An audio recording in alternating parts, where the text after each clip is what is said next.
नमस्कार मित्रांनो, गिप्पर इन्फिनिटी स्पर्धा परीक्षा अकॅडमीच्या या लाईव्ह प्लॅटफॉर्म आपलं स्वागत।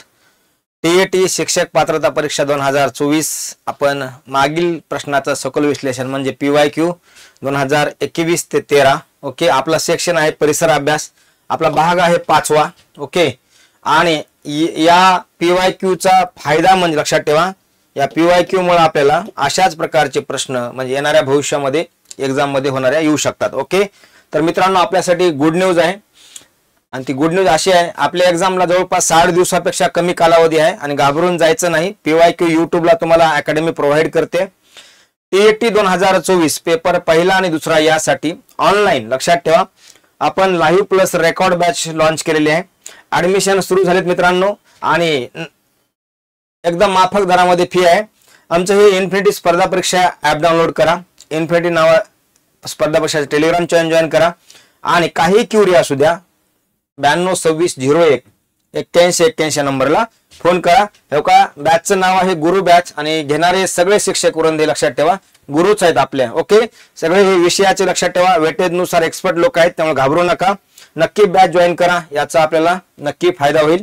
ओके, आता आपल्याला या परिसर अभ्यास शिक्षण मधलं आजचा जो पहिला प्रश्न आहे, खालील पदातील समान संबंध ओळखून प्रश्न सोडवा। आपल्याला गुरुजी व्हायचे, लक्षात ठेवा, सर व्हायचे, मॅडम व्हायचे, तर आपल्याला ह्या प्रश्नाचं व्यवस्थितपणे डिमांड काय ती लक्षात आली पाहिजे, आणि त्या अनुषंगाने आपल्याला लक्षात राहा। ओके, आता याच्यात काय म्हटलंय, रायगडचं समान संबंध म्हणजे अलिबाग। वांद्रे पूर्व ह्याचं कोणतं येतं, ठाणे येतं, मुंबई शहर येतं, मुंबई उपनगर येतं का ठाणे उपनगर, त्यामुळे ठाणे उपनगर हे येत नाही। एक तर आपल्याकडे 3 ऑप्शन आहेत, परंतु लक्षात राहू द्या, वांद्रे पूर्व हा मुंबई उपनगर का मुंबई शहर, तर मुंबई उपनगरचं हेडक्वार्टर आहे, मुंबई उपनगर जिल्ह्याचं हेडक्वार्टर आहे, कारण का मुंबई उपनगर मध्ये 3 तालुके आहेत। ओके, कोणते कोणते, अंधेरी, बोरिवली आणि कुर्ला, आणि ह्याचं हेडक्वार्टर हे वांद्रेला आहे। ओके, त्याच्यामुळे जिल्ह्याचं मुख्यालय विचारलंय, रायगड, अलिबाग, वांद्रे, लक्षात ठेवा मुंबई उपनगर। ऍक्च्युअली इथं असं असायला पाहिजे होतं, हे खाली असायला पाहिजे होतं, आणि वर इथं हे द्यायला पाहिजे होतं मुंबई उपनगर। ठीक आहे, प्रश्न वेगळ्या प्रकारे विचारलाय। पुढच्या प्रश्नाकडे जाऊया। भारतीय संविधानानुसार खालील पर्यायपैकी कोणता मूलभूत अधिकार नाही म्हटलंय, मूलभूत अधिकार। आपण घटनेतील कलम 12 ते 35 लक्षात ठेवा, हे मूलभूत अधिकारासंबंधी आहेत, मूलभूत अधिकार। ओके, त्याच्यामुळे कलम 12 ते 35। आता धर्म स्वातंत्र्याचा अधिकार, शैक्षणिक सांस्कृतिक अधिकार, मतदानाचा अधिकार आणि घटनात्मक उपयोजनाचा अधिकार हे येतं बघा 32 नुसार, हे येतं 326 नुसार, हे येतं लक्षात ठेवा शैक्षणिक व सांस्कृतिक अधिकार। त्याच्यामुळं हे आपल्यासाठी अत्यंत महत्वाचं होतं, शैक्षणिक व सांस्कृतिक अधिकार, त्यामुळे आपल्याला हे कन्फ्यूज पण करत होतं। ओके, मेन म्हणजे कन्फ्यूज। ओके, तर याला आपण 25 ते 28 आणि ऑब्लिक जर ह्याच्यात जर कन्फ्यूज आणखीन झालं तर ओके, कारण का शिक्षण संस्थांमध्ये 29 ते 30, परंतु हे अल्पसंख्याकांसंबंधी येतं, हेच आपलं उत्तर आहे। धर्म स्वातंत्र्याचा अधिकार लक्षात ठेवा, धर्म स्वातंत्र्याचा अधिकार ते 29 ते 30 दरम्यान येतं, त्याच्यामुळं आता हे मूलभूत अधिकारात येत नाही, कारण हे 35 पर्यंत कुठंच नाही। मतदानाचा अधिकार हा लक्षात ठेवा संविधानिक अधिकार आहे, मूलभूत अधिकार नाही। ओके, कळला प्रश्न। बघा गुरुजी पुढं, किमान 15 व कमाल 45 सदस्य संख्या कोणत्या स्थानिक शासन संस्थेत असते, जास्तीत जास्त 45, कमीत कमी लक्षात ठेवा 15, असे कोणत्या मध्ये असते, जास्तीत कमीत कमी, किमान आणि कमाल। ओके, चला आता नगरपंचायत, पंचायत समिती, नगर परिषद, ग्रामपंचायत। आपल्याला माहित आहे ग्रामपंचायत, ओके, जास्तीत जास्त 17 असतात, त्याच्यामुळे इथं हा पर्याय तर कटला। ओके, आता उत्तर द्या, आपल्या समोर प्रश्न आहे, उत्तर द्या आपलं, व्यवस्थितपणे उत्तर द्या, काय उत्तर येते ते सांगा।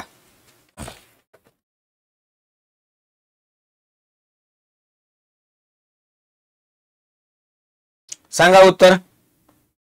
तर याचं उत्तर आहे लक्षात ठेवा पंचायत समिती। काय उत्तर येईल, पंचायत समिती। तुम्ही म्हणसाल मग बाकीच्याच काय, मी ग्रामपंचायतचं सांगितलं, जास्तीत जास्त 17, मग कमीत कमी किती, 7। ओके, मागच्या प्रश्नामध्ये थोडं मॉडिफिकेशन करतो, हे सांगताना थोडं खालीवर झाले, हे इकडे असायला पाहिजे, आणि हे इकडे असायला पाहिजे. ठीक आहे, त्यामुळे ते एकच आहे, परंतु ते प्रश्नामध्ये व्यवस्थित आहे उत्तरामध्ये, पण ते कलम मागे मोर झालं होतं. पुढं आता नगरपंचायतचे सदस्य किती असतात? आपण ग्रामपंचायत बघितले 7 ते 17, पंचायत समिती 15 ते 45, नगरपंचायत 9 ते 15, किमान 9 जास्तीत जास्त 15. ओके, आता राहिलं नगर परिषद, याचंही उत्तर माहित असावं. कमीत कमी 17, जास्तीत जास्त 38. ओके, आता याच्यात आणखीन थोडं ऍड करतो मी. महानगरपालिका, जिल्हा परिषद, जिल्हा परिषदेमध्ये कमीत कमी 50, जास्तीत जास्त 75 जिल्हा परिषद. ओके, जिल्हा परिषदचे सदस्य. आणि महानगरपालिका ऍक्च्युली ते लोकसंख्येनुसार असतात, त्यामुळे ते येत आपल्याकडे नाही. ओके, 6 महत्वाचे घटक. पुढचा प्रश्न, खालील पर्यायातील राज्यपाला संबंधित विसंगती बाब ओळखा. आता विसंगती म्हणजे राज्यपाला संबंधीचं कोणती विसंगती आहे? राज्याचा घटनात्मक प्रमुख असतो बघा 1, राज्याचा कार्यकारी प्रमुख असतो, घटनात्मक कार्यकारी, राज्यबाहेरील व्यक्ती असतो, हे तर 100% कन्फर्म आहे. राज्यातील कार्यकारी मंडळात समावेश नसतो. लक्षात ठेवा, घटनात्मक प्रमुख असतो यस, कार्यकारी प्रमुख असतो का यस, राज्यबाहेरील व्यक्ती असतो का यस, आणि कार्यकारी मंडळात समावेश नसतो हे चूक. कार्यकारी मंडळात समावेश असतो. राज्यपालाचा कार्यकारी मंडळामध्ये समावेश असतो. राज्याच्या कार्यकारिणीमध्ये राज्यपाल आणि मंत्री परिषद यांचा समावेश असतो व तो लक्षात ठेवा. जरी लक्षात ठेवा त्याचा प्रमुख कोण असतो? मुख्यमंत्री असतो. ठीक आहे. आता राज्यपालाचे अनेक काम आहेत. ओके, आपण राज्यपालाचे जर काम बघितले तर अनेक काम आहेत. ठीक आहे, त्यामुळे हा प्रश्न आपल्याला, जो प्रश्न आला एक्झामला तो कशा प्रकारे विचारलाय? राज्यपाला संबंधी विसंगती. आपल्याला सहज वाटतं की मंत्रिमंडळामध्ये समावेश नसतो, परंतु तो घटनात्मक प्रमुख आहे, कार्यकारी प्रमुख आहे. पण राज्यपालाशिवाय मंत्री परिषद आणि राज्यपाल मिळूनच काय बनते? राज्याची कार्यकारिणी बनते. त्यामुळे तुम्हाला असं वाटलं की समावेश नसतो, तर समावेश असतो. विसंगती 4, भारतीय राज्यघटनेनुसार. प्रश्न बघा, भारतीय राज्यघटनेनुसार मतदारांना दिलेल्या मतदानाचा अधिकाराचा समावेश खालीलपैकी कशात होईल? बघा, भारतीय राज्यघटना कोणत्या कलमानुसार दिले? आपण कलम बघितला होता 326 नुसार कलम. मतदानाचा अधिकार आता कशात होईल? मानव अधिकार आहे का? नाही. घटनात्मक अधिकार आहे का? आहे. मूलभूत अधिकार आहे का? नाही. समानतेचा अधिकार आहे का? नाही. समानतेचा अधिकार कुठे येतो? अजिबात येत नाही, कारण का कलम लक्षात ठेवा 12 पासून 18 पर्यंत, 14 ते 18 कधी दिसलं का तुम्हाला समानता? इथं नाही. त्यामुळे हे कुठं समानतेमध्ये मतदान अधिकार दिसला का? नाही. तर 326 कसं घटनात्मक अधिकार आहे. बघा गुरुजी, हा प्रश्न काही एवढा साधा नाही. मानव अधिकार आपण सहज म्हणतो, मानवाला मतदानाचा अधिकार, पण तो मानव अधिकार नाही. भारतीय राज्यघटनेनुसार, आपल्या संविधानानुसार मतदारांना दिलेला मतदानाचा अधिकार हा खालीलपैकी कशा येतो? तर तो संविधानिक ऑब्लिक घटनात्मक अधिकार कलम 326 नुसार. पुढे जाऊया. उच्च न्यायालय असणारे ठिकाण खालीलपैकी पर्यायापैकी कोणतं? म्हणजे ज्या ठिकाणी उच्च न्यायालयाचे हेडक्वार्टर आहे ते पर्यायापैकी कोणते विचारले? दिसपूर, इम्फाळ, इटानगर, तिरुवनंतपुरम. मित्रांनो, याला असं म्हणायचं उच्च न्यायालय आणि त्यांचं मुख्यालय. ओके, मुख्यालय. भारतामध्ये सध्या एकूण आपण बघतो 24+1 करा. ओके, म्हणजे आता 25 उच्च न्यायालय आहेत. त्याचं हेडक्वार्टर आपल्याला माहित असावं. हा प्रश्न विचारलाय. ऑप्शन आपल्या समोर आहेत. आता कोणतं लक्षात ठेवा, गुवाहाटी उच्च न्यायालय याच्यामधलं जर क्षेत्र बघितलं आपण गुवाहाटी, कारण गुवाहाटीला जास्त राज्यांचं मिळून उच्च न्यायालय आहे. ओके, पहिल्या सुरुवात गुवाहाटी कुठे येतं? तर आसाम मध्ये येतं. ओके, गुवाहाटी कुठं? आसाम. म्हणजे आसाम उच्च न्यायालयामध्ये काय काय येतं? आसाम एक. दुसरं राज्य कोणतं कोणतं येतं? नागालँड, मिझोराम आणि अरुणाचल प्रदेश. कोणतं कोणतं?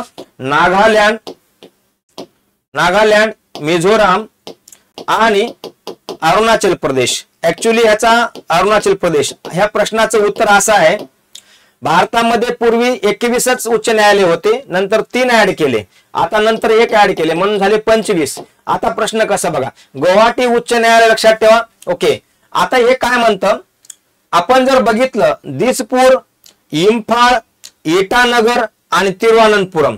लक्षात राहू द्या, हे तिरुवनंतपुरमला पण नाही, इटानगरला पण नाही आणि दिसपूरला पण नाही. इम्फाळ कुठे येतं? मणिपूरला. कुठे येतं? मणिपूर. आता हे जे 3 होते उच्च न्यायालय नवीन झालेले, त्याच्यात एक होतं मणिपूरचं, ओके, दुसरं होतं मेघालयाचं, लक्षात ठेवा, आणि तिसरं होतं त्रिपुरा. त्याच्यामुळं हे प्रश्न तुम्हाला विचारलाय. क्लिअर झालं.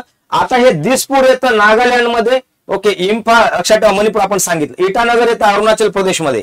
ओके. आणि या दोन्ही ठिकाणी आणि तिरुअनंतपुरम या ठिकाणी काय नाही, उच्च न्यायालयाची बेंच नाही. ओके. काय नाही, उच्च न्यायालयाची बेंच नाही. मग कुठं आहे, सॉरी हे कुठे हेडक्वार्टर नाही किंवा मुख्यालय नाही, इम्फाळ आहे. इम्फाळ मग मणिपूर इम्फाळ. ओके. मेघालय शिलॉंग. लक्षात ठेवा त्रिपुरा आगरतळा ब्रँच आहे. आता जे एक गोष्ट सांगायचं राहिलं हे आहे आंध्र प्रदेशची अमरावती. आता कॅपिटल न्यू त्या ठिकाणी बेंच. ओके. तुम्हाला प्रश्न जर आलाच तर पुढचा, संयुक्त राष्ट्राशी युनायटेड नेशन ऑर्गनायझेशन संलग्न असणारी कोणती संघटनेचं मुख्यालय जिनिव्हा इथं आहे? लय महत्वाचा प्रश्न विचारलाय. युनेस्को, ओके, WHO, AIEA आणि FAO. ओके. याचं मुख्यालय. प्रश्न जरा वेगळ्या प्रकारे विचारलाय. जिनिव्हा येथे आहे. ओके. जागतिक लक्षात ठेवा संघटना आहेत खाली दिलेल्या.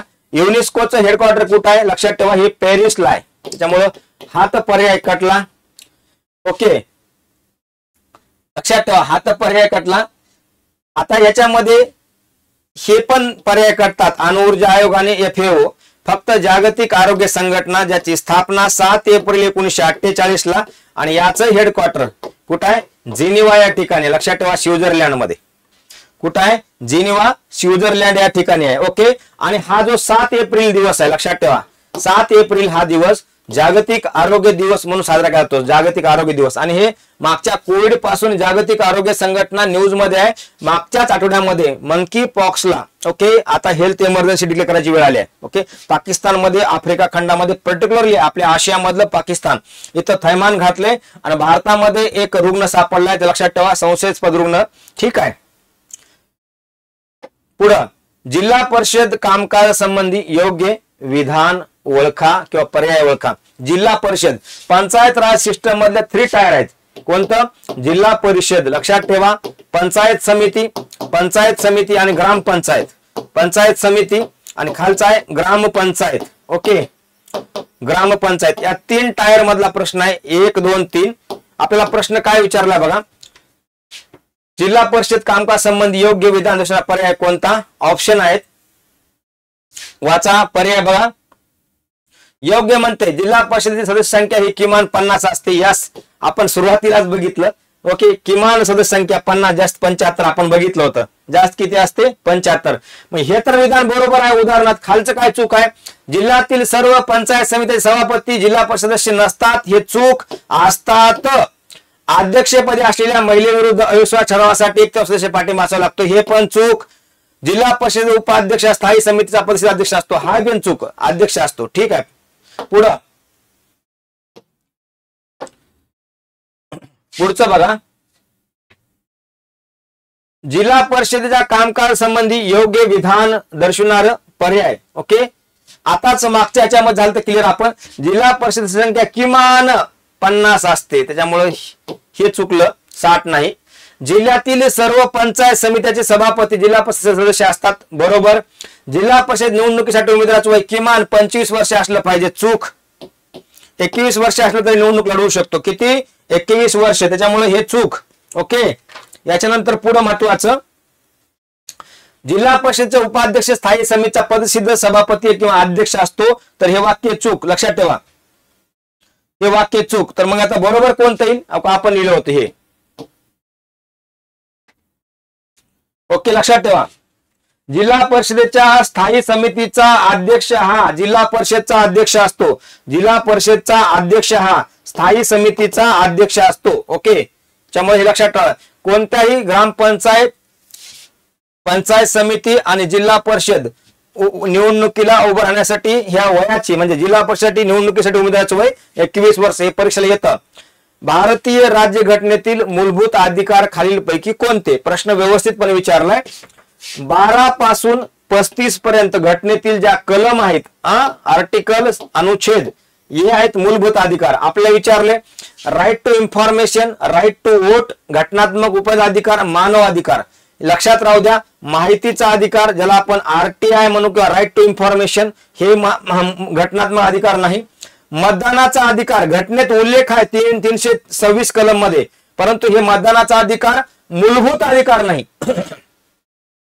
ओके, घटनात्मक उपाययोजना अधिकार यस 32 मध्ये येतं आणि याच्या संबंधित आहे, त्याच्यामुळे हे प्रश्न बरोबर आहे. मानव अधिकार हे चूक. ओके, हे पण नाही. मग उत्तर कोणतं? 3 नंबरचं उत्तर. काय उत्तर येईल? उत्तर क्रमांक 3. ठीक आहे, बघून घ्या प्रश्न. काय क्युरी असेल तर सांगा.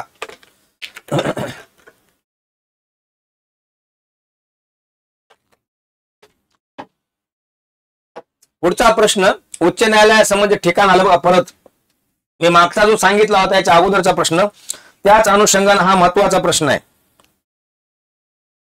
बघा.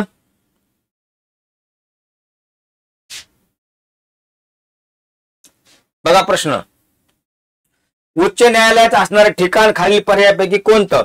मी 21 सांगितले, 3 सांगितलं आणि 1 सांगितलं. बघा आता, मेघालयाचं शिलाँग, नागालँडचं कोहिमा, ओके, मिझोरामचं ऐजॉल आणि अरुणाचल प्रदेशचं इटानगर.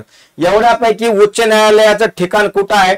मी आता सांगितलं होतं. हे जे 3 आहेत मी परत लिहून देतो. मणिपूर, त्रिपुरा आणि मेघालय या 3 ठिकाणी उच्च न्यायालय आले होते. मणिपूरचं इम्फाळ मागच्या प्रश्नामध्ये आपण कव्हर केले. त्रिपुराचं आगरताळा, ओके, आगरताळा. आणि आता लक्षात ठेवा, मेघालयाचं कुठे येतं? शिलाँग. त्याच्यामुळे शिलाँग या ठिकाणी उच्च न्यायालय आहे. त्यामुळे नागालँडचं कोहिमा नाही, मिझोरामचं ऐजॉल नाही, अरुणाचल इटानगर नाही. ओके, कारण का हे तिन्ही बी म्हणजे नागालँड, मिझोराम, अरुणाचल प्रदेश हे आसाम म्हणजे गुवाहाटी हायकोर्टाच्या अंडर येतात. ओके, म्हणजे गुवाहाटी हायकोर्टामध्ये 3 स्टेट जुळलेले आहेत आणि आसाम 1 4. ओके, हे लक्षात राहू द्या. जसं महाराष्ट्राच्या बॉम्बे उच्च न्यायालयाच्या अंडर महाराष्ट्र, गोवा आणि दादरा नगर हवेली. ओके, पुढं दमण दादरा हवेली. भारतीय राज्यघटनेतील मूलभूत अधिकार खालील पर्यायापैकी कोणता? मूलभूत अधिकार. प्रश्न मला असं वाटतं हा रिपीट झालाय. मागचाच प्रश्न आपण कंटिन्यू करतोय. जशाला तसा प्रश्न उत्तर आहे. परत रिपीट करतो. माहिती अधिकार मूलभूत अधिकार नाही, मतदानाचा अधिकार मूलभूत अधिकार नाही. हो का, हे अधिकार आहे कलम 32 नुसार. याच्यामध्ये 4-5 प्रकारचे रेमेडी आहेत. त्याला म्हणतो घटनात्मक उपाययोजनाचा अधिकार. त्याला इंग्लिश मध्ये म्हणतात मॅन्डमस, हॅबियस कॉर्पस. लक्षात ठेवा, सर्टेन, क्युअरंटी. ओके, आणि प्रोहिबिशन. त्याला बंदी, प्रतिशीकरण, ओके, परमादेश, अधिकार प्रच्छा, उत्प्रेषण, असे 5 प्रकारचे इथं. याच्या जेव्हा मूलभूत अधिकाराचं उल्लंघन होतं तेव्हा सुप्रीम कोर्ट, ओके, 32 नुसार हायकोर्ट, लक्षात ठेवा, हे उपाय करत असतात, उपाययोजना करत असतात. त्यामुळे हे परीक्षेला आपल्याला परीक्षेला प्रश्न येतो. पुढचा प्रश्न बघा, उच्च न्यायालय असणारे ठिकाण खालील पर्यायापैकी कोणतं? हाही प्रश्न डबल रिपीट आलाय. बघून घ्या, फक्त ओव्हरलुक करा. आताच आपण घेतला होता. कोहिम, नागालँड, ऐजॉल, मिझोराम, इटानगर, अरुणाचल प्रदेश हे कुठे येतात? तर गुवाहाटी उच्च न्यायालयाच्या अंडर येतात. गुवाहाटी म्हणजे ह्या 3 राज्याला स्वतंत्र उच्च न्यायालय नाही. कोणाला नाही? नागालँड, ओके, मिझोराम आणि अरुणाचल प्रदेश यांना उच्च न्यायालय नाही. हे लक्षात ठेवा. आसाम उच्च न्यायालयाच्या गुवाहाटी हायकोर्टाच्या अंडर येतात. ठीक आहे. मग काय? शिलाँग, ओके, मेघालय, शिलाँग. ठीक आहे. पुढं, संयुक्त राष्ट्राशी संलग्न असणारी कोणती संघटनेचे मुख्यालय व्हिएना येत आहे? हा प्रश्न परत रिपीट झालाय. काय झालाय? प्रश्न परत रिपीट झालाय. चला, आताच घेतला होता. जागतिक आरोग्य संघटना, ओके, व्हिएना येते आहे. सॉरी, व्हिएना विचारले. आता इथं व्हिएना विचारले, लक्षात ठेवा. रिपीट नाही. चला, म्हणजे प्रश्न बदलला थोडा. मला वाटलं जिनिवाच आहे का की. ओके, आता बघा, जागतिक आरोग्य संघटना आपण जिनिवा बघितलं होतं. हा पर्याय कटला. ऑप्शन युनेस्को हे पर्याय कटतं. मी पॅरिस सांगितलं होतं युनेस्कोचं. ओके, याचा इंग्लिश मध्ये शॉर्ट फॉर्म होतो UNESCO. United Nation Educational Scientific Cultural Organisation, ओ युनेस्को. हे 2 कटले. आपल्या समोर 2च आहेत. एक FAO आणि AEA, International Atomic Energy Agency. तर याचं उत्तर आहे हे. Okay, International Atomic Energy Agency. काय उत्तर आहे? इंटरनॅशनल ऑटॉमिक एनर्जी एजन्सी हे उत्तर आहे. आता याची स्थापना कधी झाली? तर 1957 ला. कधी? 1957 ला. हे परीक्षेला कधी कधी विचारतं. Headquarter Vienna, Austria. व्हिएना कोणत्या देशामध्ये आहे? ऑस्ट्रिया देशामध्ये. ऑस्ट्रिया कुठं देश आहे? युरोपमध्ये. ऑस्ट्रेलिया नव्हे, ऑस्ट्रेलिया खंड आहे. हे ऑस्ट्रियामध्ये, लक्षात ठेवा. ओके, परीक्षेला कधी कधी विचारतं. महत्वाचं आहे. कशा संबंधी असतं हे? आंतरराष्ट्रीय अणुऊर्जा, ज्याला आपण न्यूक्लिअर एनर्जी म्हणतो, त्याच्या संबंधीचं शांततेपूर्ण वापरात. Peaceful use for nuclear energy किंवा जे आपण न्यूक्लिअर रिॲक्टर आहे त्याच्या संबंधीचं हे ऑब्झर्वेशन गाईडलाईन देतं. भारतीय संविधान खालीपैकी कोणता मूलभूत अधिकार नाही? हा प्रश्न परत एकदा रिपीट झाला, त्याच्यामुळे मूलभूत अधिकार आता नाही म्हणते. ओके, मानवाधिकार नाही, धर्मशास्त्र घटना हे अधिकार नाही. मानवाधिकार हा मूलभूत अधिकार नाही. शैक्षणिक आणि सांस्कृतिक अधिकार मूलभूत अधिकार आहे का? तर आहे. ओके, शिक्षण आणि संस्कृती यस, हे किती मध्ये येतं? 29 आणि 30 मध्ये. धर्मस्वातंत्र्य 25 ते 28, घटनात्मक आहे 32. मग आता 14 पासून 18 पर्यंत समानता लक्षात ठेवा. 19 ते 22 लक्षात ठेवा महत्वाचं स्वातंत्र्य. 23 ते 24 ओके, ज्याला शोषणाविरुद्ध अधिकार म्हणतो, या सगळ्याचा इथं समावेश होतो. पुढं लक्षात राहू द्या, आपल्याला गुरुजी बनायचंय, वेळ कमी आहे आपल्याला साठी. इन्फिनिटी स्पर्धा परीक्षा अकॅडमी आपल्याला ह्या टीएटी परीक्षेसाठी पुश करण्यासाठी आपण युट्यूब सेशन सुरू केलेले आहेत. डेली सरांचे, माझे, मॅडमचे सेशन होत आहेत. ओके, याच अनुषंगानं पेपर पहिला व पेपर दुसरा यासाठी टीएटी गुरु बॅच नावाचे आपण लॉन्च केलं. ही बॅच ऑनलाईन असेल, काही अडचण आली, शाळेवर जॉब असेल, तुम्हाला इतर काम असतील तर रेकॉर्ड पण बघू शकतो. बॅच सुरू झालेली आहे, माफक फी आहे. ही इन्फिनिटी स्पर्धा परीक्षा नावाचं आमचं ऍप डाउनलोड करा, हे टेलिग्राम चॅनल जॉईन करा, कारण नवीन नोटिफिकेशन मिळतं आपल्याला. आणि या नंबरला फोन करा 9226018181. हे गुरुजी आहेत बघा, ह्या मॅडम आहेत आपल्याला शिकवायला. पुढं किमान 17 व कमाल 38 ही संस्था सदस्य संख्या कोणत्या स्थानिक स्वराज्य संस्थेत असते? किमान बघा, थोड्या याच्यामध्ये किमान आणि कमाल विचारले. नगर परिषद येतं का उत्तर? बघा काय उत्तर येतं, नगर परिषद. ओके, 1738. आता पंचायत समिती आपण बघितलं होतं, जिल्हा परिषद बघितलं होतं, तरी एकदा रिपीट करूया. ग्रामपंचायतचे कमीत कमी किती? 7 ते 17. पंचायत समितीचे किती? 15 ते 45. ओके, आता नगर पंचायत ज्या ठिकाणी आहे त्या ठिकाणी किती? 9 ते 15. ओके, आता ह्याच्यातलं आपलं नगर परिषद हे उत्तर आहे. काय उत्तर आहे? नगर परिषद. झालं का क्लिअर? नगर परिषद आलं लक्षात तुमच्या? पुढे जाऊया. खालील पर्यायातील राज्यपालासंबंधी विसंगती बाब कोणती? ओके, विसंगती फक्त वर्ष बदलले, प्रश्न तेच आहेत. विसंगती बाब 2017च्या टीएटला आलेला हा प्रश्न आहे. विसंगती बाब, राज्याचे कार्यकारी प्रमुख असतात, राज्यबाहेरील व्यक्ती असतात, राज्याच्या कार्यक्रमात समावेश असतो, राज्याच्या मुख्यमंत्र्याची नेमणूक करतात. विसंगती बाब ओळखा. आता ह्याच्यामध्ये खरं सांगायचं तर ह्या सगळेच पर्याय बरोबर आहेत. ओके, राज्याच्या कार्यकारी प्रमुख असतो, बरोबर. राज्यबाहेरील व्यक्ती असतात, बरोबर. राज्याचे कार्यकारी मंडळात समावेश नसतो, बरोबर. राज्याच्या मुख्यमंत्री नेमणूक करतात, हेही बरोबर. त्याच्यामुळे वरील सर्व पर्याय बरोबर. आता याच्यामध्ये जर आपण बेसिक बघितलं, कलम 153 ते 162 नुसार राज्यपालासंबंधी महत्वाचे म्हणजे राज्यपालाची नियुक्ती, त्यांचे अधिकार व त्यांचे कार्यालय संबंधीचे कलम आहेत. आपल्याला महत्वाचं राज्याच्या कार्यकारिणी कसे मिळून बनते? राज्यपाल व मंत्री परिषद यांच्या मिळून बनते, आणि मुख्यमंत्री हा लक्षात ठेवा प्रमुख असतो. त्यामुळे वरील सगळे पर्याय बरोबर आहेत. प्रश्न आता याला मॉडिफाय करायला पाहिजे. पुढं जिल्हा परिषद कामकाजाविषयी योग्य विधान कोणते? व्यवस्थितपणे बघा, हा प्रश्न मागच्या 16 प्रश्नावर आपल्याला 17 प्रश्न उत्तर देता येतं.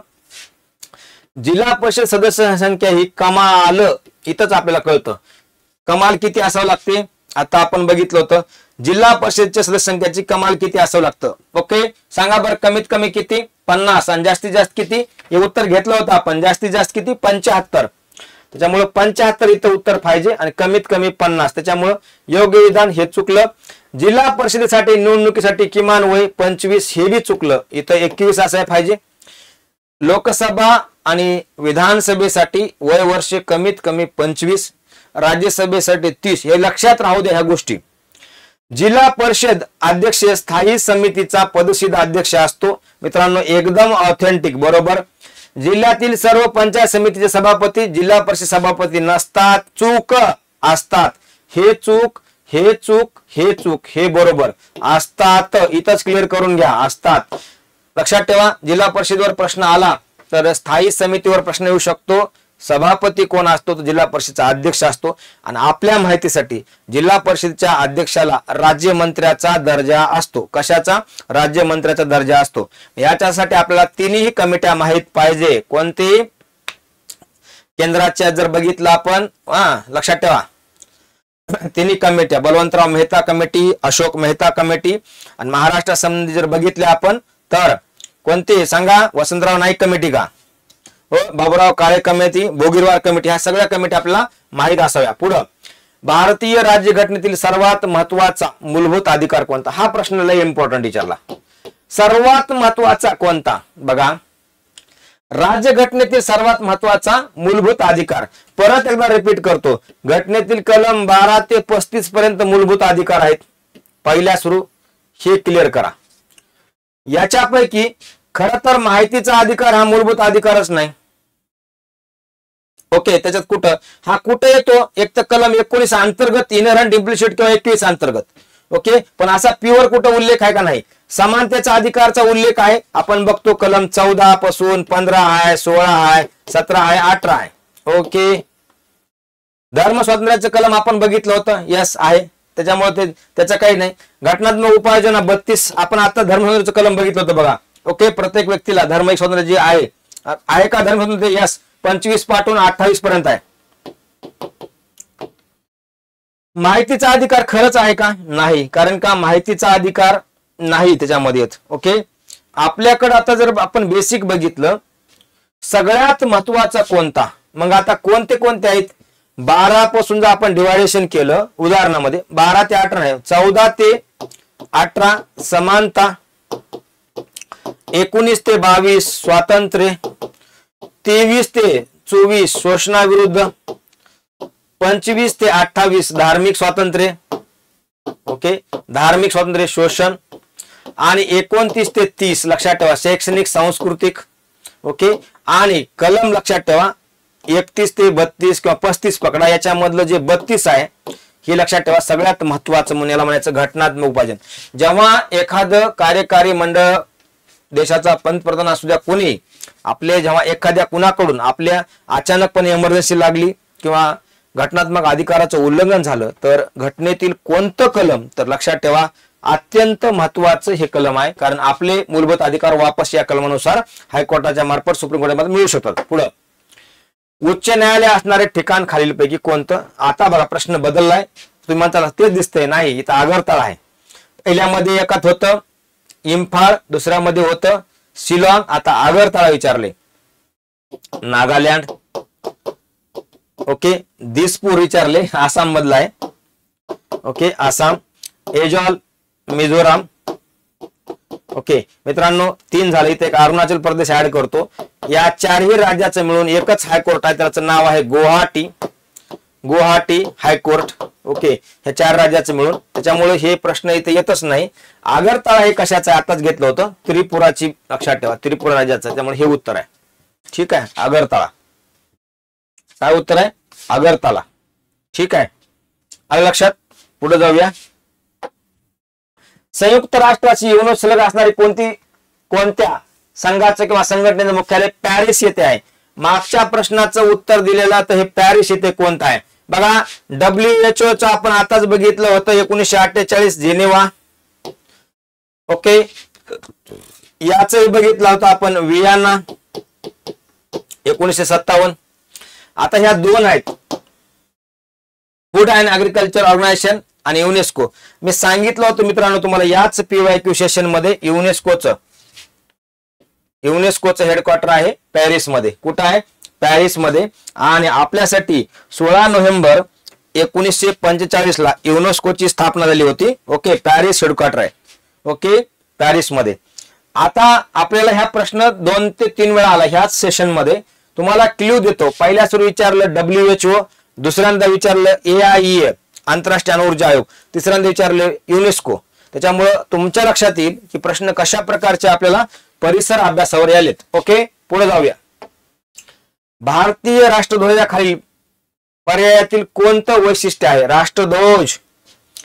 पांढरा रंग समानतेचं प्रतीक आहे, हिरवा रंग कृषी प्रधानतेचं प्रतीक आहे, अशोक चक्र धर्मनिष्ठेचं प्रतीक आहे, केसरी रंग त्यागाचं प्रतीक आहे. आता कोणतं वैशिष्ट्य आहे? व्यवस्थितपणे सांगा, विचार करून सांगा.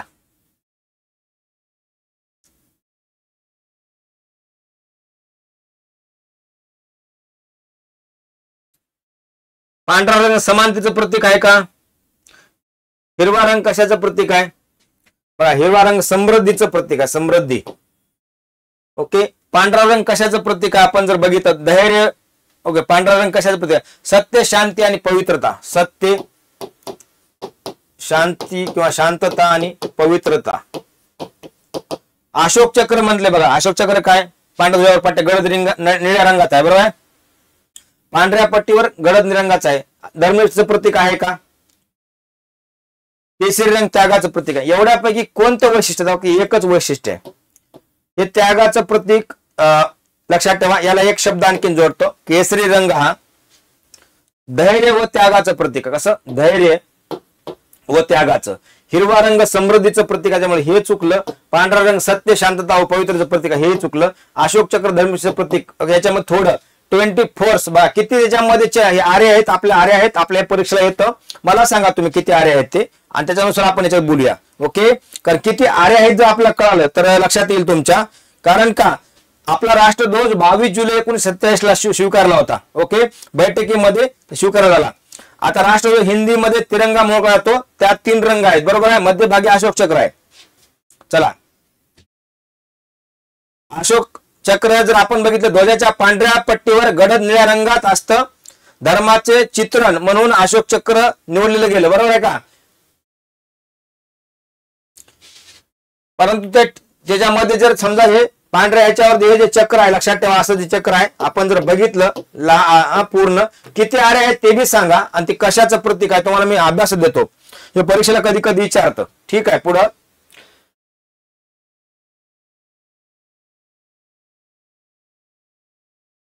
जरा वेगळ्या प्रकारचा प्रश्न आलाय, जरा शांतपणे प्रश्न आधी वाचा आणि त्याच्यानुसार आपण विचार करूया. देवेंद्र विधान परिषद सदस्य, अनिता पंचायत समिती सदस्य सभापती, अँग्लो इंडियन समाज प्रतिनिधी म्हणून फ्रान्सिस हे राष्ट्रपती नियुक्त संसद सदस्य आहेत. या माहितीवरून खालीलपैकी योग्य विधान ओळखा. अनिता जिल्हा परिषदच्या पदसिद्ध सदस्य असेल. देवेंद्रचं वय 25 वर्ष असेल. फ्रान्स यांचं संसद सदस्य म्हणून कार्यकाळ जास्तीत जास्त 5 वर्ष असेल. ओके. आता याच्यातलं आपल्याला व्यवस्थितपणे विचार करायचा, योग्य विधान निवडायचे. मी तुम्हाला सुरुवातीला आधी समजून सांगतो. विधानसभा, ओके, आणि विधान परिषद. विधान परिषद याच्यासाठी वय किती आहे? विधानसभा 25 वर्षे, विधान परिषद 30 वर्षे. त्याच्यामुळं आता लक्षात ठेवा, अनिता, ओके, नाव काय दिलं? अनिता हे पंचायत समितीचे सभापती, पंचायत समितीचा सभापती, पंचायत समितीच्या सभापती. वय मिनिमम किती असलं पाहिजे? 21 सदस्यवाला पंचायत समितीचं. आता पुढं अँग्लो इंडियन समाजप्रतिनिधी म्हणून फ्रान्सिस हे राष्ट्रपती. Francis, okay, Anglo Indian.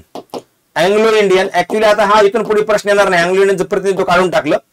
Anglo Indian याच्यासाठी ओके समाज प्रतिनिधी म्हणून फ्रान्सिस हे राष्ट्रपती नियुक्त आहेत. काय? राष्ट्रपती. आता आपल्यासाठी प्रश्न येतो, राष्ट्रपतीसाठी पात्रता काय? कमीत कमी वय किती असलं पाहिजे? 35 वर्ष. ठीक आहे. आता याच्या पुढं प्रतिनिधी म्हणून राष्ट्रपती नियुक्त संसद सदस्य आहेत. किती? राष्ट्रपती माफ करा इथं मी बोलताना राष्ट्रपती नियुक्त. ओके. या घटनेतील कलम 331 आणि 333 मध्ये याचा उल्लेख आहे. राष्ट्रपती म्हणून नियुक्त संसद सदस्य आहेत. या माहितीवरून खालीलपैकी योग्य विधान ओळखा. आता बघा, अँग्लो इंडियन प्रतिनिधी म्हणून फ्रान्स राष्ट्रपती नियुक्त संसद सदस्य आहेत. संसद सदस्य नियुक्त होण्यासाठी किती वय असतं? हाही महत्वाचा प्रश्न आहे. बघा, आता सगळ्यात महत्वाचं लोकसभेसाठी हे आहे ना, संसद सदस्य नॉमिनेटेड. तर यांचं जर आपण बघितलं एकंदरीत व्यवस्थितपणे बघा. आता वय हे कट करतो. ठीक आहे. अनिता जिल्हा परिषदच्या पद सदस्य असतील. ओके. देवेंद्रचं वय 25 वर्ष असेल. फ्रान्स यांचं संसद सदस्य म्हणून कार्यकाल जास्तीत जास्त 5 वर्ष असेल. आता व्यवस्थितपणे जर आपण बघितलं तर याच्यातलं योग्य विधान कोणतं? तर याच्यातलं अ आणि क च योग्य आहे. अ आणि क योग्य आहे. कोणतं? अ आणि क. त्याचं कारण अनिता जिल्हा परिषद परिषद सदस्य असेल. याचं कारण लक्षात ठेवा, अनिता पंचायत समिती सभापती आहेत, म्हणजे त्यांचं वय किती असेल? 21 प्लस असेल. ओके. त्याच्यामुळे हे बरोबर आहे. ओके. देवेंद्रचं वय 25 वर्ष असेल हे चूक असेल, कारण का विधान परिषदेचं वय किती 30 वर्षे, त्याच्यामुळं हा प्रश्न तुम्हाला इथं एवढं लिहून द्यावं लागलं मला. आता फ्रान्सिस यांचं संसद सदस्य म्हणून कार्यकाल जास्तीत 5 वर्ष असेल. यस बरोबर आहे का ना, नॉमिनेट आहे. लोकसभा सदस्याचा कार्यकाल किती असतो 5 वर्ष, त्याच्यामुळे इथं 25 दिले हे लोकसभेचा कार्यकाल आहे. राज्यसभेचा असतं मी 30 वर्ष वय म्हणलं असतं, ठीक आहे. त्याच्यामुळे 5 वर्ष राज्यसभा 6 वर्ष. पुढं आधुनिक काळात खालील पर्यायापैकी कोणत्या प्रकारची लोकशाही अव्यवहार्य ठरते. लोकशाहीचे प्रकार विचारलेत. कोणते आधुनिक काळामध्ये अव्यवहार्य ठरते म्हणजे काळाच्या बरोबर नाही, अव्यवहार्य ठरते. आधुनिक काळात खालीलपैकी पर्यायापैकी कोणत्या प्रकारची लोकशाही अव्यवहार्य ठरते. प्रत्यक्ष लोकशाही, अप्रत्यक्ष लोकशाही, संसदीय लोकशाही, अध्यक्षीय लोकशाही. थोडं जरा हे विश्लेषणात्मक प्रश्न आहे. कसा प्रश्न आहे? विश्लेषणात्मक आहे. आता भारतामध्ये कशी संसदीय लोकशाही आहे लक्षात ठेवा, उदाहरण म्हणून. ओके, अमेरिकेमध्ये कशी आहे? अध्यक्षीय लोकशाही आहे. आता लक्षात ठेवा संसदीय, ओके, किंवा अप्रत्यक्ष आपण म्हणूया.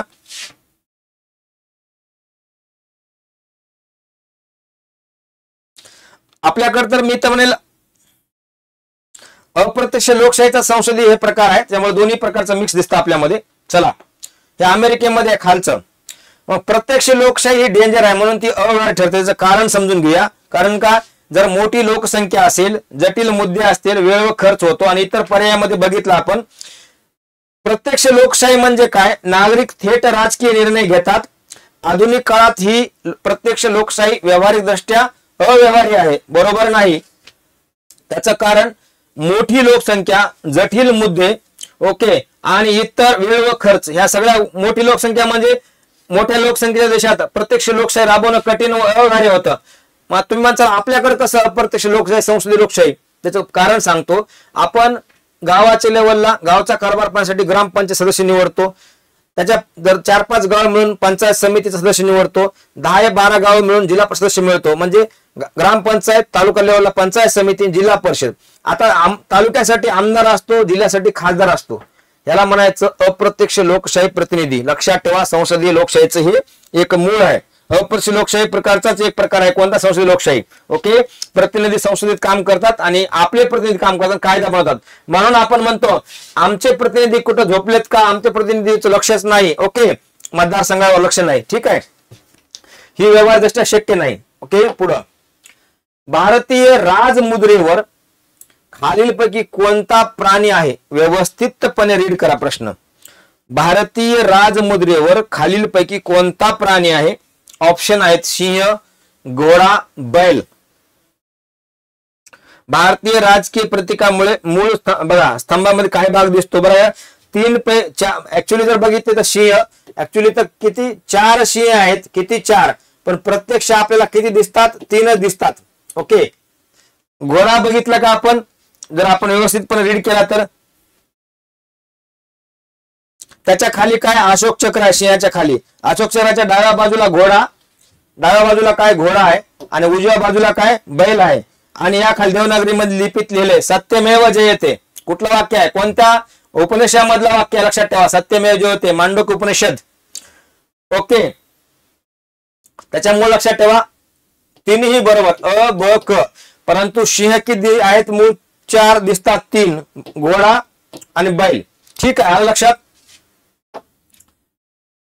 परराज्यातील व्यक्तीचे नेमणूक राज्यांचा राज्यपाल केले जाते. याचं प्रमुख कारण खालीलपैकी आहे. दुसऱ्या राज्यातील व्यक्तीला आपल्या राज्यातील, किंवा उदाहरणामध्ये महाराष्ट्र उदाहरण घ्यायचं, महाराष्ट्राचा राज्यपाल निवडताना इतर राज्यांच्या व्यक्तीची निवड केली जाते. त्याचं कारण उदाहरणाच्या मार्फत ही भारतीय संविधानाची तरतूद आहे. कोणत्याही व्यक्तीचं तिच्या राज्यात राज्यपाल म्हणून नेमणूक करणे प्रघात आहे. राज्याचे कायदे मंडळ गठीत करण्यासंबंधीचे नियमावली तरतूद आहे व राज्याच्या कार्यकारी मंडळ गठीत करण्यासंबंधीचे नियमावली तरतूद आहे. कुठं असं म्हटलंय व राज्यपाल बाहेरच्या राज्याचा असावा या संबंधी विचारतोय. तर याचं उत्तर आपल्याला येतं. आता कारण संविधानामध्ये असे कुठेच तरतूद नाही की राज्यपाल हा परराज्यात असल्या काय असं का बंधनकारक आहे, असं कुठंच उल्लेख नाही. परंतु लक्षात ठेवा, त्याच्या जर आपण बघितलं तर कोणत्याही व्यक्तीची तिच्या राज्यात राज्यपाल म्हणून नियमन किंवा नेमणूक करण्याचा प्रघात आहे. म्हणजे काय? एका अलिखित प्रघातानुसार कोणत्याही व्यक्ती तिच्या किंवा तिच्या राज्यात राज्यपाल निवडणूक केली जात नाही. ओके, आता याचे अनेक कारण आहेत. कारण राज्यातील आपण जर बघितलं स्थानिक राजकीय पक्ष राज्यपालावर दबाव टाकू शकतात, राज्यातील राजकारण तटस्थ राखण्यासाठी म्हणा, अनेक कारण आहेत. ओके, त्याच्यामुळं काय उत्तर येईल तर 2 उत्तर येईल. ठीक आहे, मग 1, 3 आणि 4 हे चुकीचं आहे. राज्याचं कायदे मंजूर करण्यासंबंधी तरतूद नियमावली तरतूद आहे का नाही, कार्यक्रम तरतूद आहे का नाही, संविधानात कुठं तरतूद नाही. ओके, पुढं त्याला अंडरलाईन करायचं. हा चला पुढं. पंचायती राज व्यवस्थेतील ग्रामसभेचं वैशिष्ट्य नसणारं विधान कोणतं? पंचायत राज व्यवस्थेतील ग्रामसभेचं वैशिष्ट्य नसणारं विधान कोणतं? गावातील सौर आबालवर्द गावकऱ्यांच्या सभेला ग्रामसभा म्हणतात. ग्रामसभा बोलण्याची जबाबदारी सरपंचाची असते. ग्रामपंचायतीच्या विकासाच्या योजनेचा ग्रामसभा मान्य देणे. ग्रामपंचायत संबंधी मूळ कायद्यात ग्रामसभा स्थापनेची तरतूद आहे. आता या प्रश्नाचं जरा व्यवस्थितपणे डोकं लावून उत्तर द्या. गावातील सर्व आबालवर्द गावकऱ्यांच्या सभेला ग्रामसभा म्हणतात हे एकदम बरोबर आहे. आणि त्यांनी विचारले वैशिष्ट्य नसणारं विधान कोणतं? आता मला असं वाटतं सर्व आबालवर्द कसं येईल शब्द? ग्रामसभा ही ग्रामपंचायत सर्व मतदार सभा आहे. ग्रामसभेला ग्रामपंचायतचे सर्व मतदार हजर राहतात, तसेच सभेच्या कामकाजात भाग घेतात. सरपंचांना माहिती विचारता येते, सूचना करता येते. ग्रामसभा बोलण्याची जबाबदारी सरपंचाची व सचिवाची असते. कुणाची असते? ग्रामसभा बोलण्याची सरपंच सचिवाची असते. आता प्रश्न आपल्याला काय विचारलाय? नसणारे विधान, पंचायत राज व्यवस्थेत ग्रामसभेचे वैशिष्ट्य नसणारे विधान ओळखा म्हणले. ओके, यानंतर ग्रामपंचायतच्या विकासाच्या योजनेचं ग्रामसभा मान्य देते, हेही बरोबर आहे, हे पण बरोबर आहे. आता ग्रामपंचायत संबंधीच्या मूळ कायद्यात ग्रामसभे स्थापनेविषयीची तरतूद होती, हे पण बरोबर आहे. मग काय उत्तर येईल? 1 चुकीचं. ओके, कारण का ग्रामसभा ही ग्रामपंचायत सर्व मतदारांची सभा आहे. शब्द वापरला इथं मतदार, आबालवर्द नाही, मतदारांची. ठीक आहे, मतदार गावकऱ्यांची सभा आहे. ठीक आहे, असा शब्द टाकू शकतो आपण. चला पुढं. राष्ट्रपती हे टिंबटिंब नसतात. केंद्र शासनाचे कार्यकारी प्रमुख, देशाचे प्रथम नागरिक, देशाचे वास्तविक प्रमुख, देशाचे घटनात्मक प्रमुख काय नसतात? आता हे प्रश्न का विचारला म्हणजे का कसा फ्रेम केला बघा. केंद्र शासनाचे कार्यकारी प्रमुख नसतात का? तर असतात. देशाचे प्रथम नागरिक असतात, देशाचे वास्तविक प्रमुख नसतात. त्याच्यामुळे हे उत्तर आहे. देशाचे घटनात्मक प्रमुख यस. ओके, 3 नंबरचं उत्तर आपल्यासाठी लक्षात. राष्ट्रपती हे देशाचे वास्तविक प्रमुख नसतात. वास्तविक शक्ती ही कलम जर आपण बघितल्या राष्ट्रपतींचं, ओके, राष्ट्रपतीच्या मार्फत कोण कारभार करतो ज्याला असं म्हणतो आपण, लक्षात ठेवा. संघाच्या कार्यकारिणीचा घटनात्मक प्रमुख हे राष्ट्रपती असतात. राष्ट्रपती केवळ नाममात्र कार्यकारी, डी ज्युरी एक्झिक्युटिव्ह असे म्हणतात. काय म्हणतात? D jury executive. ओके, आणि वास्तविक कार्यकारी कोण असतो? तो पंतप्रधान असतो. त्यांना इंग्लिश मध्ये काय म्हणायचं किंवा पॉलिटिकच्या भाषेत D facto executive, D jury आणि डी फॅक्टो. मग राष्ट्रपती कसं? डी ज्युरी एक्झिक्युटिव्ह आणि पंतप्रधान. इथं उत्तर काय? पंतप्रधान हे असतात, लक्षात ठेवा. मग याच्या संबंधी आपल्याला कलम 74, कलम 75, कलम 77 आणि कलम 78 माहित पाहिजे. याच्यात सगळं तुम्हाला मिळेल माहिती. ओके, पुढचा प्रश्न. राज्यघटनेनुसार शिक्षण हा विषय कोणत्या सूचीमध्ये आहे? आता हे महत्वाचं विचारलं. हे घटनात्मक ह्याच्या संबंधीचं ऍक्च्युली संविधानामध्ये दुरुस्ती करण्यात आली होती. 42व्या 22nd कॉन्स्टिट्युशनल, ज्याला काय म्हणू, 42व्या संविधान संशोधन 1976 ला केलं होतं. यावेळेस 5 विषय, त्याच्यापैकी एक होता शिक्षण. हा काय केला? सुरुवातीला शिक्षण हा राज्याविषय होता. आता नंतर तो ट्रान्सफर केला. कुठे ट्रान्सफर केला? केंद्रात का समोर सूची का विषय सूची? हा तर नाही, राज्याचा विषय होता मूळचा. तर याचं उत्तर आहे, लक्षात ठेवा. हे पण नाही, हे पण नाही. समवर्त सूचीमध्ये टाकला शिक्षण. कोणत्या सूचीमध्ये टाकला? समवर्त सूचीमध्ये टाकला. ओके, कारण 42व्या घटना दुरुस्तीलाच मिनी कॉन्स्टिट्यूशन किंवा लक्षात ठेवा छोटं संविधान म्हणतात किंवा मिनी कॉन्स्टिट्यूशन, ही परीक्षेला येईल कधी कधी. चालतंय, आलं लक्षात. खालील पर्यायातील गटात न बसणारा पर्याय कोणता? जागतिक आरोग्य संघटना WHO, जागतिक व्यापार संघटना WTO, अन्नधान्य व कृषी परिषद संघटना FAO, युनेस्को. मित्रांनो याच्यात मी तुम्हाला सांगतो पर्यायात न बसणं म्हणजे काय, ह्या एवढ्या चारीपैकी कुठल्या तर 3 ह्या युनोच्या विंग आहेत. कोणाच्या? युनायटेड नेशन ऑर्गनायझेशनच्या अंग आहेत. मग कोणती कोणती? जागतिक आरोग्य संघटना आहे का? आहे. व्यापार संघटना आहे का? नाही, कारण ही 1995 ला स्थापन झाली होती. वर्ल्ड जागतिक व्यापार संघटना WTO वर्ल्ड ट्रेड ऑर्गनायझेशन हे आहे का? आहे. हे आहे का? आहे. त्याच्यामुळे जागतिक व्यापार संघटन. ओके ओके, लक्षात आलं का तुमच्या? आणि याचं मुख्यालय कुठं आहे? WTO चं जेनिवा स्वित्झर्लंड. चालतंय, व्यापारासंबंधीचे आलं का लक्षात तुमच्या? हे महत्वाचं होतं. ओके, कळालं का तुम्हाला? कसं ओळखायचा प्रश्न तुम्ही म्हणता सर तुम्ही कसं ओळखलं? कारण का आपण 3 तर माहित होते आपल्याला. कोणत्या? WHO माहित होतं, वारंवार बोललो होतो. युनेस्को बोललो होतो. FAO 2दा आलं, 3 वेळा आलं याच लेक्चर मध्ये बघितलं आपण सिरीज मध्ये. आता काय आलं वेगळं? WTO. आणि WTO ची मला स्थापना वर्ष माहित आहेत. कसं माहित आहे बघा, याचं 1948 आहे, याचं 95 आहे. आपण हे जर बघितलं, हे युनेस्कोचं बघितलं होतं आता आपण हे सगळं 1945. ह्या सगळ्या जर बघितल्या आपण तर थोडं लक्षात येतं आणि वाचन आपण जर डिटेल मध्ये वाढवा थोडं. मित्रांनो आपण मागच्या 45-50 मिनिटापासून कंटिन्यू, म्हणजे आय थिंक 45 मिनिट झालं कंटिन्यू करतोय. गुरुजी नावाची TET गुरु बॅच, आपण याला गुरुजीच बॅच ना म्हणू, चल हरकत नाही. पेपर 1 आणि पेपर 2 ची बॅच सुरू झाली आहे. ऍडमिशन सुरू आहेत मित्रांनो. नॉमिनल फी आहे. ओके, हे लाईव्ह पण करता येईल, रेकॉर्ड पण करता येईल. हे आमचं ऍप आहे इन्फिनिटी स्पर्धा परीक्षा अकॅडमी. आपण टेलिग्राम पण जॉईन करा, कारण नवनवीन नोटिफिकेशन येतात आणि आपल्याला अपडेट माहिती मिळते. आमचा संपर्क क्रमांक आहे 9226018181. आपल्या बॅच मध्ये शिकवणारे लक्षात ठेवा, मराठीसाठी एक्सपर्ट सचिन आतकरे सर आहेत, इंग्लिशसाठी मोनाली मॅडम आहेत, आणि गणित बुद्धिमत्तेला, आणि इंग्लिशसाठी संगपाल सर आहेत. त्याचप्रमाणे बालमानसशास्त्र, समाजशास्त्र, परिसर अभ्यास यासाठी सागर सोनवणे सर, सागर जगताप सर आणि मी स्वतः. ओके, त्याच्यामुळे घाबरू नका, बॅच जॉईन करा, कारण का आपल्याला याचा नक्कीच फायदा होईल. आता शेवटी जाता एक वाक्य विचारतो, कसं वाटलं सेशन आपला आज? परिसर अभ्यास भाग क्रमांक 5. तुम्हाला एक सांगतो, तुम्ही नवीन कदाचित जुळले असाल अकॅडमीशी किंवा पूर्वी पण असाल तर लक्षात राहू द्या, आपण ज्या क्वेश्चनचं डिस्कशन घेतो त्याचा फायदा लय आहे. लक्षात ठेवा. त्याचं कारण आज परिसर अभ्यासाचे आपण ऍव्हरेज जर 30 क्वेश्चन एका सेशन मध्ये बघितलं तर 150 क्वेश्चन झाले. किती झाले? 150 क्वेश्चन. आणि एका क्वेश्चनला जर 5 एक्स्ट्रा माहिती पकडली, किती? 5. ओके, किती? 5. तर आपल्याला लक्षात येईल की 750 प्लस आपल्या ऑब्जेक्टिव्ह तयार झाल्या. त्यामुळे घाबरायचं नाही. ओके, परिसर अभ्यासाचं, कारण मी तुम्हाला माहित आहे एकदा एक क्वेश्चनच्या वरती आपण मी विश्लेषण करतो. काय करतो? विश्लेषण करतो. आणि कदाचित तुमच्या लक्षात पण आलं असेल, तुम्हाला हे आवडलं पण असेल विश्लेषण.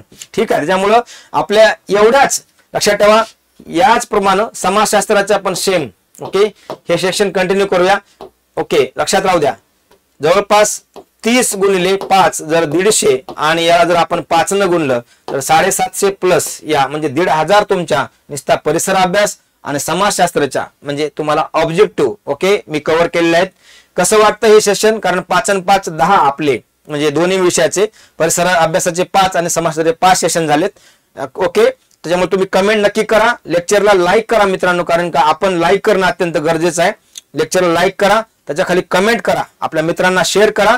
आणि विनंती आहे आपल्यासाठी, इन्फिनिटी स्पर्धा परीक्षा अकॅडमीचं युट्यूब चॅनल सबस्क्राईब करा, बेल आयकॉनचं बटन दाबा.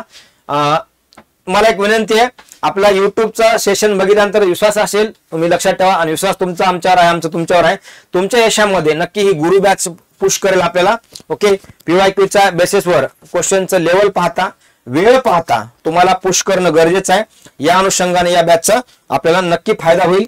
आणि मला असं वाटतं तुम्ही नक्की जॉईन करा ही बॅच, आणि तुमच्यासाठी ओके आपण हे सेशन कंटिन्यू करूया. ठीक आहे, मी थांबतो. थँक्यू सो मच सगळ्यांना. गणेश चतुर्थीच्या खूप खूप शुभेच्छा. ओके, लेक्चर लाईव्ह करता आलं नाही तर पुन्हा रेकॉर्ड मध्ये बघा, युट्यूब चॅनल सबस्क्राईब करा. ओके, आणि लेक्चरच्या खाली कमेंट करा. कमेंट आपली खूप महत्वाची आहे, कारण आपली कमेंट ही आमची इम्प्रूव्हमेंट आणि एनर्जी असते. Okay, thank you so much. थांबूया.